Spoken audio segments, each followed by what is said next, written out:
आज हम पढ़ेंगे ग्रीटिंग्स के हवाले से, जिसे हम स्पेनिश में कहते हैं सालुदार से। ठीक है, मतलब सलाम दुआ।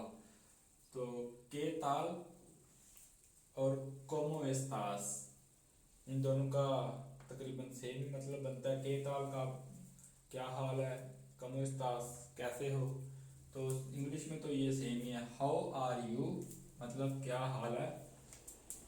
एस्तोई बियन, आई एम गुड मैं ठीक हूँ।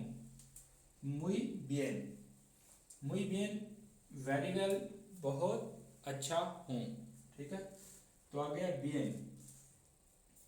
अगर सिर्फ बियन हो तो ये इंग्लिश में वेल आएगा, और उर्दू में मतलब ये दोनों सूरतों में ठीक हो सकता है, अच्छा और ठीक, अच्छा भी हो और ठीक भी हो। ठीक है, इसी तरह माल, माल कहते हैं बुरे को, बैड बुरा। ई तू एंड यू और आप। ग्रासियस थैंक यू शुक्रिया।